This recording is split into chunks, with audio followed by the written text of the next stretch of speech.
Hey y'all, welcome and welcome back to my channel. It's me, Kia Simone, and we got to get into part 2 of this Married to Medicine reunion. Child, they so full of shit. But let's just get into it. Before we do, please be sure to like, share, comment, and subscribe if you have not already. And of course, I got to shout out my super thanks. And shout out to Carolyn Johnson, Lisa H1729, Educate Your Mind, Nurse T1113, Yvette Greer, Tech Mama, and Esther Young. Thank y'all. I love y'all. But let's get into it. So part 2 opens up with the tearful no-tear moment between Dr. Jackie and Quad, where Quad is visibly upset about, Jackie, why would you think I would do? You think I would do that to you? Dr. Jackie looking at her like, girl, I left all my dams to give at the house. I don't give a damn about what you talking about. So Quad is carrying on about, I would never do that to you. You know me better than that. I would never. And Dr. Jackie about, well, no, I don't know you better than that. We don't know you well at all. You don't kick it with us. You don't spend no time with us. We're not a part of your life. So I don't know who you are or what you're capable of. And Dr. Jackie goes on to detail to Quad that, you know, you don't include us in your circle.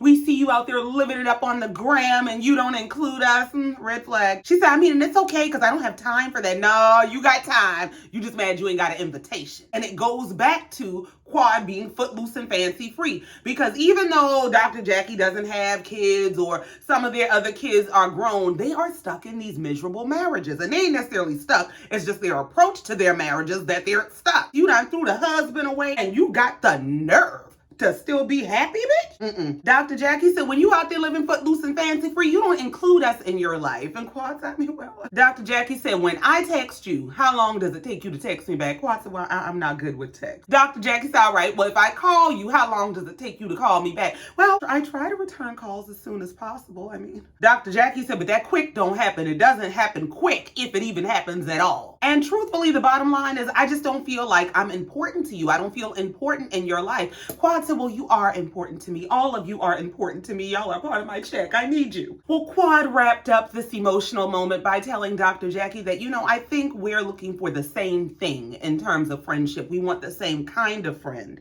And I think we had some semblance of that at some point. And because we've had it at some point, I think we can get back to that. Do you agree? Dr. Jackie said, yes, we have to work on it. That means, yeah, you talking right, but this shit still gonna go wrong. Well, Quad continued her make amends tour and she went on down to Dr. Simone's dressing room and said, now I done fixed things with Jackie, let's get you together. So Quad goes to Dr. Simone and she lets her know that they have unfinished business, that there's an unfinished conversation that needs to be had. She lets Simone know that the feedback that she got in Napa Valley was not only surprising, but hurtful to her. But though it was a surprise and though it hurt her feelings, she heard Simone. Not only did she hear her, but she was grateful for Simone being there for her. And she took ownership for the setback in their relationship. She said, we were doing great. We went out to eat. We had a good time together. We were kicking it and communicating. And then I happened. She said, I saw everything play back on TV and it set me back. Quad said, I was angry, I was hurt, I was sad, but I also realized that we've lost a whole lot of years to this fighting and carrying on, and I don't want to do this anymore. I want it to be over. And Simone said she receives it, and I really think this was a very well played by Quad. Now, I'm not saying she was playing, I'm not saying she wasn't genuine, but based on how Quad typically responds to these kinds of situations where it's, oh my God, y'all hurt me so bad, I didn't do anything to you. It was so different and it was so refreshing for Quad to say, you know what? This was on me. I did this. I'm going to take ownership of it. I would like to make amends and I would like to make friends. And I think what it does is it disarms them, especially the likes of Simone. It disarms that fight that you have, that you want to make me wrong. You want to take me down. I'm going to tell you I'm wrong. Now what? But I also think it reflects growth on Quad's part, that she has grown and she is able to say, you know what? I ain't always right. Yeah, sometimes I'm a messy motherfucker. And I can take ownership for that. Now, having said all that, we'll see how long this lasts, but I do think it was very well played. So they come back from the break, they all take the stage, and Andy acknowledges that these conversations and this meeting of the minds happened between Quad, Dr. Simone, and Dr. Jackie. And they all say that yes, they had this meeting of the minds. They're in a much better space after those conversations because they discussed what they need from each other as friends. And Quad mentioned that one of them said to her that it never had to go this far, that all they ever had to do was have a conversation. She said, and I agree with that because I do miss some of these friendships.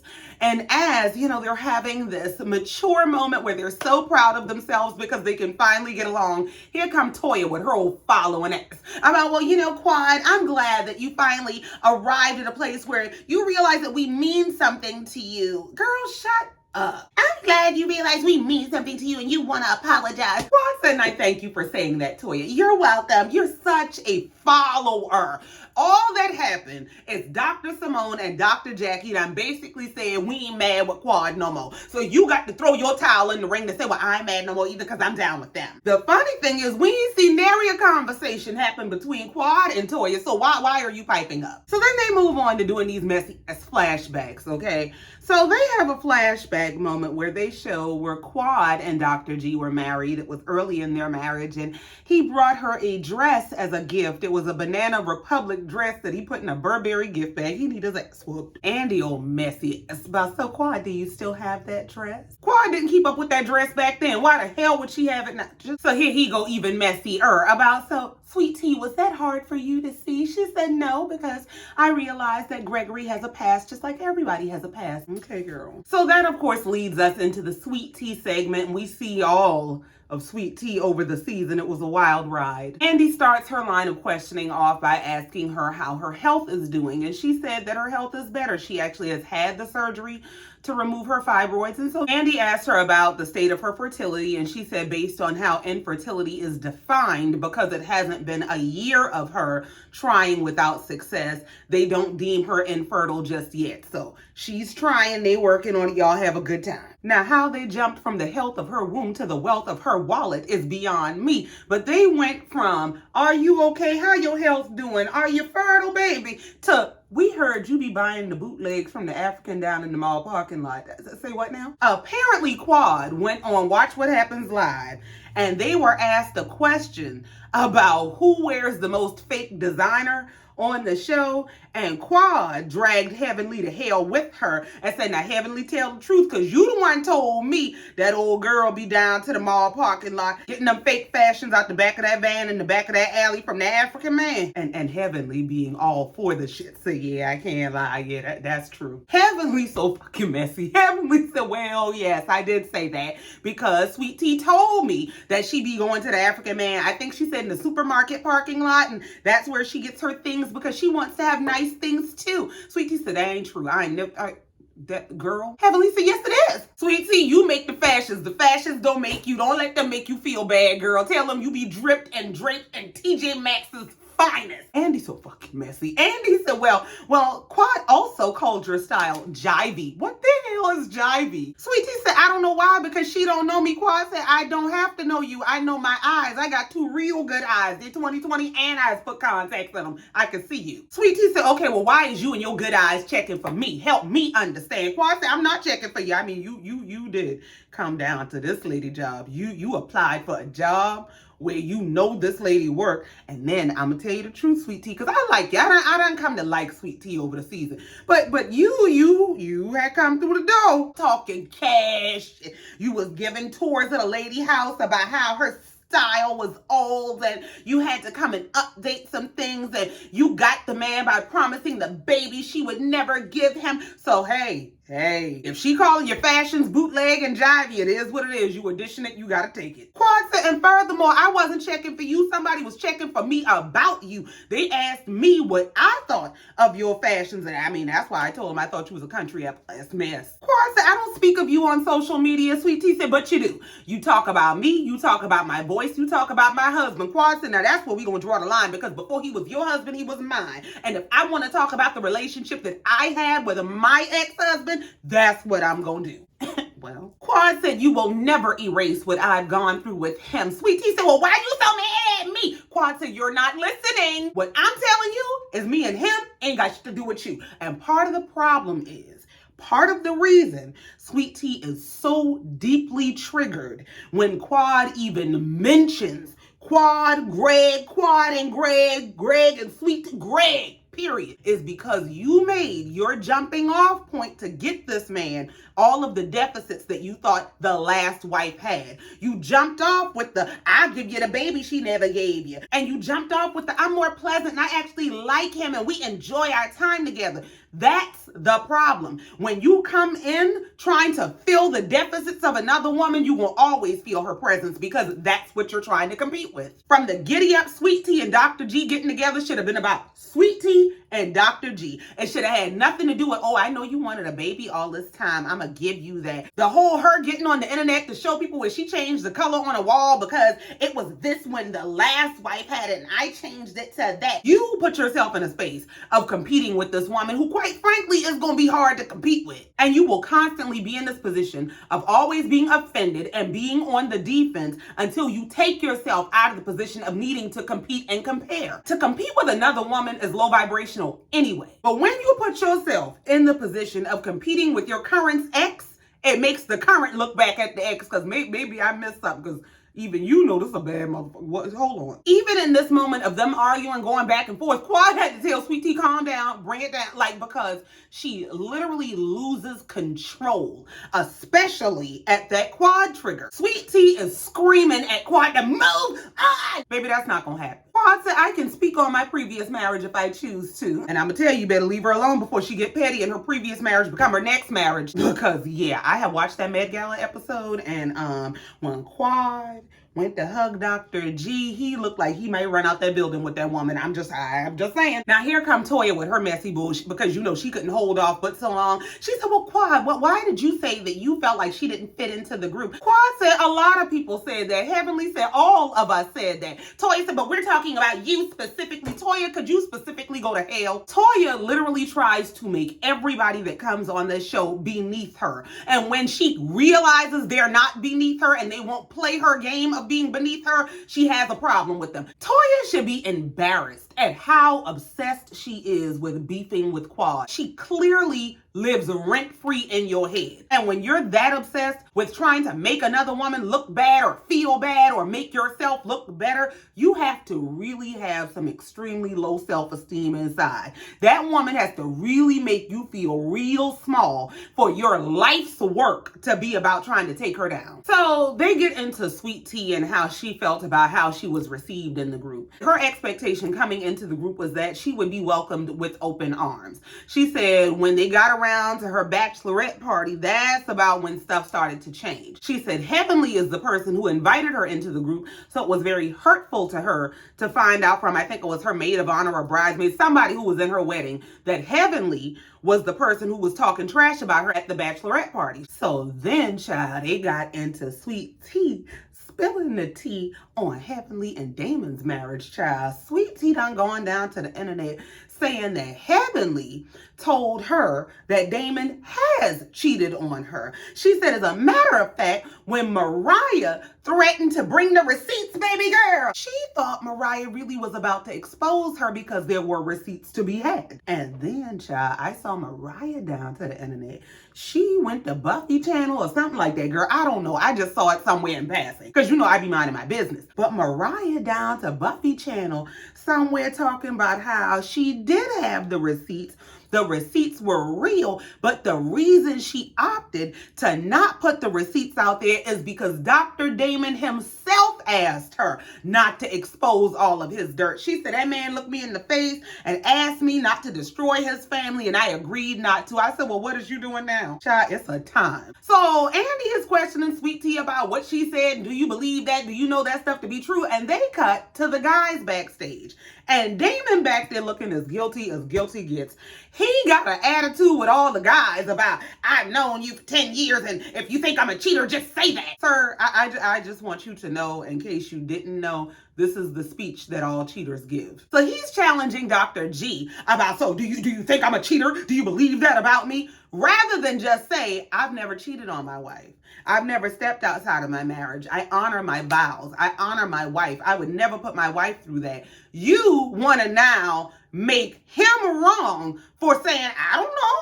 Damon mad as hell about, no, don't play like you ain't known me for 10 years. If you think I cheated, just say that. Do you think I've cheated? Dr. Damon, your mask is slipping. Dr. G said, bruh, I don't know what you doing. I don't live with you. I ain't with you all the time. And Dr. G gave a very reasonable explanation to his response. He said, nobody knows the inner workings of people's personal relationships. Dr. Damon said, no, that ain't why I'm asking you. That's a yes or no question. Either you think I'm a cheater or you don't. What the hell does it matter? Because you ain't in a relationship with this man. You don't have to go home to this man. You ain't got no kids with this man. What does it matter what he thinks? Unless your whole goal is to bully people into going along with this image that you've chosen to project that is very easy to see through. And here comes cheater number one, Curtis, about, well, Greg, that sounds a little evasive. I mean, it's a yes or no question. Just answer him. Shut your cheating, lying ass up. Because this was the same shit he did when they went to Hilton Head. He just come into place with an attitude, wanting to fight and argue with everybody because you took your sorry ass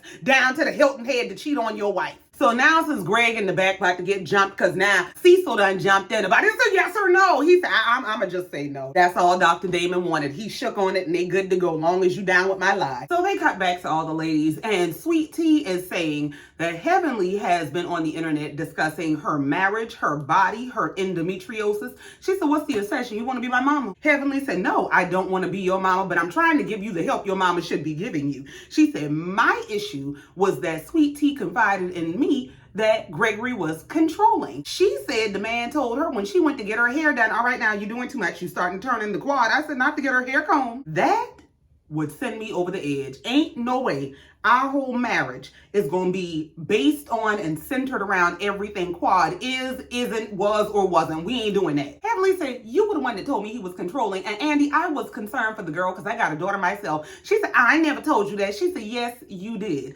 Because you get drunk and tell all your business. And of course, they played the clip of her getting drunk and telling all her damn business like she do. Now, Sweet Tea, here's your first season lesson. Don't lie on TV because they got evidence to prove you a damn lie on TV. Heavenly said, if anything, I was trying to offer her a scholarship to Dr. Heavenly's university. I'm trying to teach you how to stack your money, make your money, do something for you like Quad did. And this wasn't the hustle and flow. He said, well, did Quad get her money through Dr. Heavenly's university? She said, no, I'm just saying that Quad made good investments with her money, which is why she's doing well today. And Sweet Tea need to take notes. So the question that Sweet Tea had for Heavenly is, why did you take to your social media and tell the world that I lied to my husband about my endometriosis condition without understanding what I was really dealing with? She said, because I didn't lie to my husband. So what was the shift in you? Why did you do that? And Heavenly said, well, first of all, I think I was answering a question that was asked to me. And my whole thing was that the doctor in me would have done the necessary research. I would tell my doctor to biopsy this and research that and get some pathology on this and that and the third. Sweet Tea said, well, how do you know that I didn't do all of those things? Heavenly said, I'm not saying you didn't. I'm just saying they asked me what I have done if it were me, and that's what I would have done. I mean, I would have found out much sooner. Sweet Tea said, hold on, so you saying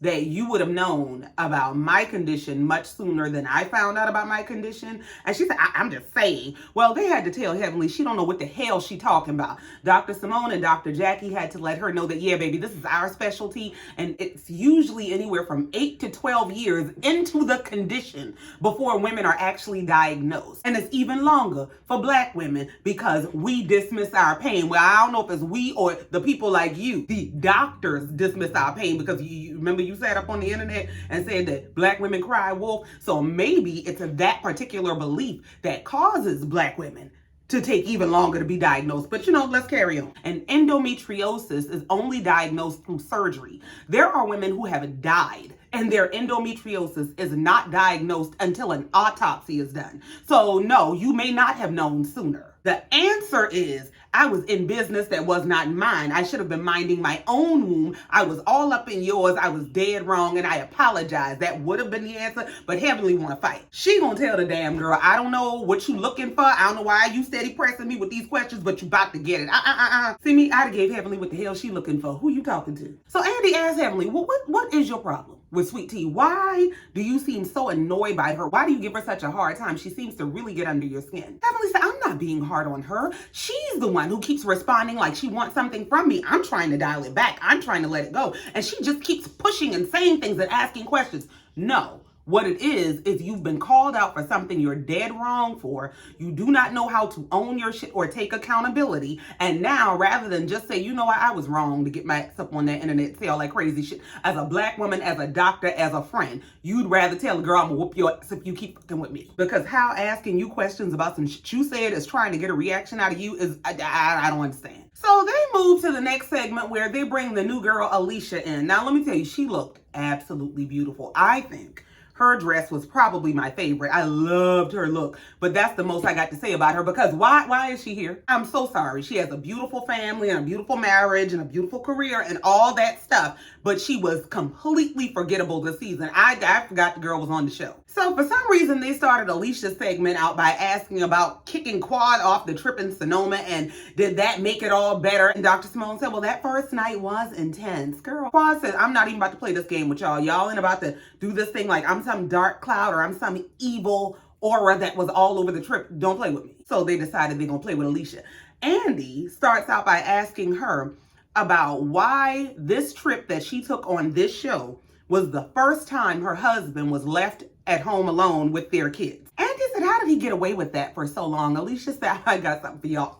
Y'all think y'all gonna make me feel bad about my marriage? Y'all ain't about to start that bullshit. She said the reason he's gotten away with that for so long is because I quite enjoy being a mom. And I'm at a place in my life where I have the flexibility to be able to stay home and enjoy being a mom while my husband goes out and works as an oral surgeon. That's why. You better tell that something. So Andy brings up that Toya finally got a job and he asked her if going into the Napa Valley trip, did she feel any kind of way? Was she concerned that the ladies wouldn't take her and her business ventures seriously? She said, no, they've been supportive from the very beginning. Yeah, because they've been wanting you to get a job. So true to Andy's messy ass form, Andy said, well, Heavenly, in the past, you've described Toya as someone who's never worked a day in her life. You described her as a lazy bitch. You said $350 is a lot of money to somebody when you buy houses for $400K. So is it safe to say that your opinion of her has changed? She said, well, I mean, I was wrong. She has worked a day in her life, so. Andy says, so the rest of that shit is true. You really think she's a lazy bitch? She said, yeah, she's absolutely lazy. What do you mean? Toya said, what do you mean? How do you know that? Girl, we've watched you on this show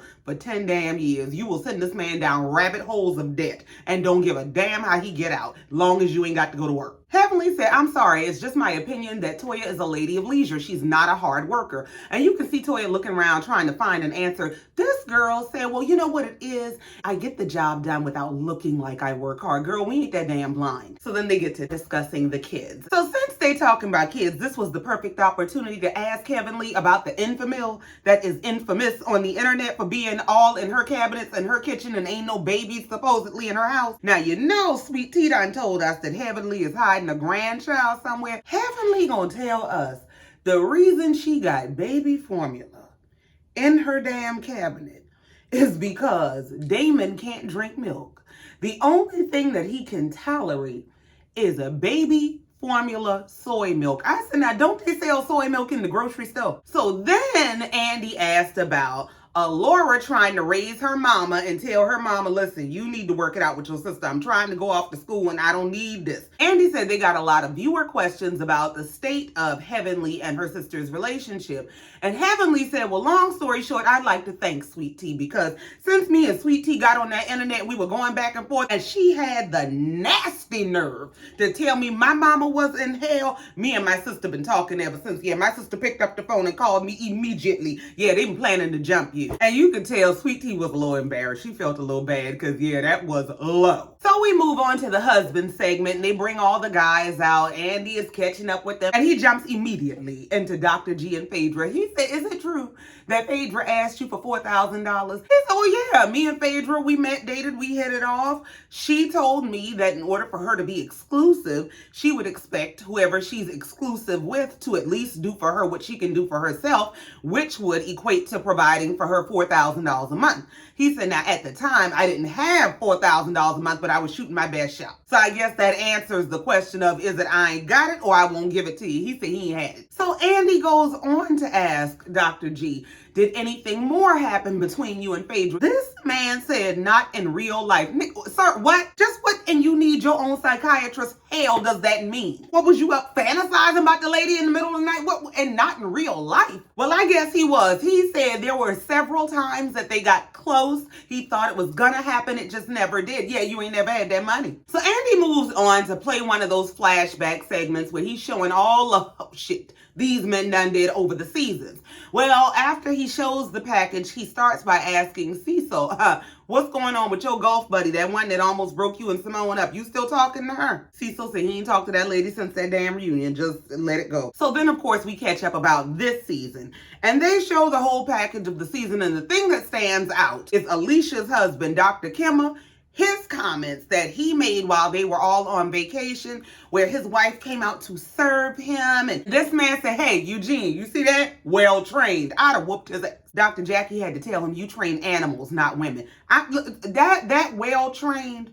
would have triggered me so bad. I'm well trained in jabs and uppercuts too. Don't with me. Now, I ain't one to encourage nobody to disrespect their spouse, but I'm telling you, what that man needs is one good cursing out. She got to put the fear of God in him one good time for him to cut that bullshit. See, you can be the head around here, but baby, I'm the neck. Now you piss the neck off and see if the head can move. Now, Andy asked him a bunch of random questions that I didn't give the first damn about. But when he got around to the viewer question for Greg, that's when I perked up. The question was, you're so worried about how the ladies are treating Sweet Tea, but why the hell would you tell that girl robbers broke in the house because she forgot to set the alarm? Dr. G said, well, in retrospect, I could have handled it differently. I should have handled it differently, but part of the problem is danger is not a real concept to Sweet Tea. She doesn't think anything could happen. So I figured if I put her in that space, then maybe that would trigger her to actually take this seriously.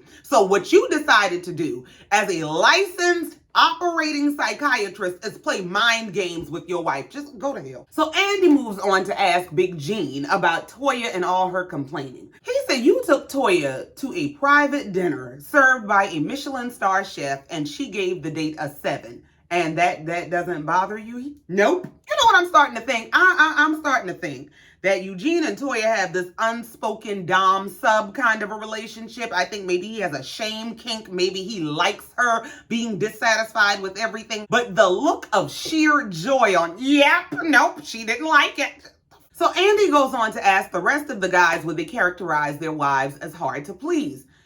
Damon comes out of nowhere about, well, no, because my first date with my wife was we went to my apartment and we had some pizza, and when I felt her skin and her body, what? What the? Does y'all had a simple first date 30 years ago have to do with if your wives are hard to please? Just Damon, be quiet. Damon pisses me off sometimes when he starts that soft talking and that soft voice and trying to sound so innocent. It annoys the shit out of me. So Andy goes on to ask Alicia's husband, Dr. Kimmer, about his comments about refusing to cut off his nuts. He asked, were you suggesting that these men had cut their nuts off? And he said, no, my comment was taken out of context. He said, I've heard in this group from other men from the time that I got married, happy wife, happy life. And I just don't believe in that. He basically says that he feels like there are a lot of men who suffer in silence in marriages that they are unhappy in for the sake of not upsetting their wife. And he don't believe in that happy wife, happy life bullshit, because I'm not going to be a miserable husband to try to have a happy wife. And honestly, that's actually, for me, in my opinion, it's a fair outlook. I don't think that you should prioritize one person's happiness over the other. I don't necessarily believe it's happy wife, happy life as much as happy spouse, happy house. Well, Eugene said all that sound real good, but I was offended by what you said because that's not all you were saying. You were actually saying that women taking the front and women being assertive is women doing too much. And they rolled the beautiful bean footage on his ass.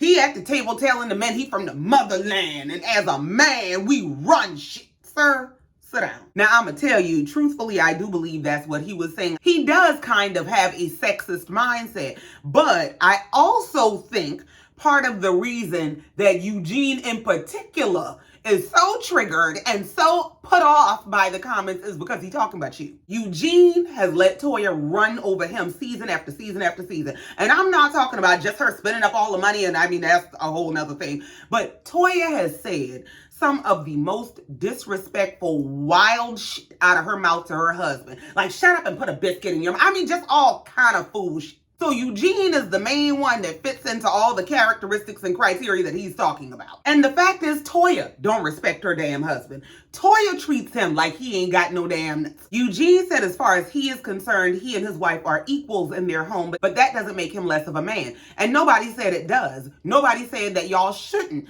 consider each other equals in your home. But the fact is that Toya dog walks Eugene. She talks to Eugene like he was her last choice to marry and she was his first. And he just got to put up with this if he want her to put up with him. And the problem is Eugene expects everybody to turn a blind eye to it and pretend that, oh, they have such a beautiful relationship. Well, Dr. Kim said he don't believe in that. He said he don't believe in 50-50 split because if it comes down to a difficult decision, somebody has to have the majority of the decision-making power. So Andy said, well, what is the right spread if it ain't 50-50? This man said 51-49. Just, sir, leave us alone. So they get into the discussion of what exactly Dr. Kim means when he says trained. Well, the ladies are backstage having their own argument. Dr. Jackie is saying you need to let your husband know it is very ignorant for him to be running around talking about he can train a woman. Now, Alicia trying to defend her husband and we're both trained and we work together. Toya said, damn what he said. He didn't say we are trained. He didn't say we're training each other. He didn't say she's training me up. He said you are well trained. Well, Dr. Kimma says, of course, I understand that you can't train a human being, but when you are coming from two different cultural backgrounds and you're trying to build a relationship and a life together and you have to mesh those cultures, you do have to kind of figure out where you're going to give and where you're going to take. He said you have to educate each other on your cultures and you have to find a middle ground, which is what he means to say, but he just said the word trained instead, but he says it was taken out of context and it was a joke. Well, now, which one is either it was taken out of context or it's a joke, and it ain't a damn joke because you done said this over and over and over again. You got your wife backstage fighting for her damn life over a joke? No, sir. Andy said it didn't seem like a joke. Well, since you talking about all this you saying is jokes, were you also joking about not going down on a woman? He said, that ain't no joke. I don't play that bullshit. No. He said he grew up in Jamaica. And in Jamaica, it's a very taboo thing. It's a very taboo subject. You don't do it. You don't talk about it. So they wrap up part 2 of the reunion by bringing the ladies out to join the men. Well, they see an extra chair and they say, Quad, you ain't had a man all season. You got one now? And child, out comes the ghost of Real Housewives of Atlanta past, Apollo. Took the stick. Everybody was shocked. Heavenly said, oh, shit. Toya over there with stars in her eyes looking like she ready to throw her drawers at the man. I don't know how this is going to go because we ain't going to get to hear Apollo talk until the next part of the reunion. But I kind of got a feeling this is going to be a mess because one thing about Apollo is that's a fine motherfucker until he start talking. But child, we'll see why he here next week. That's it. That's all. And I ain't got no more. Thank you so much for coming down here listening to me and let me get this off my chest. Please be sure to like, share, comment, and subscribe if you have not already. And in the meantime, until next time, just like every time, I love you and I mean it. Bye.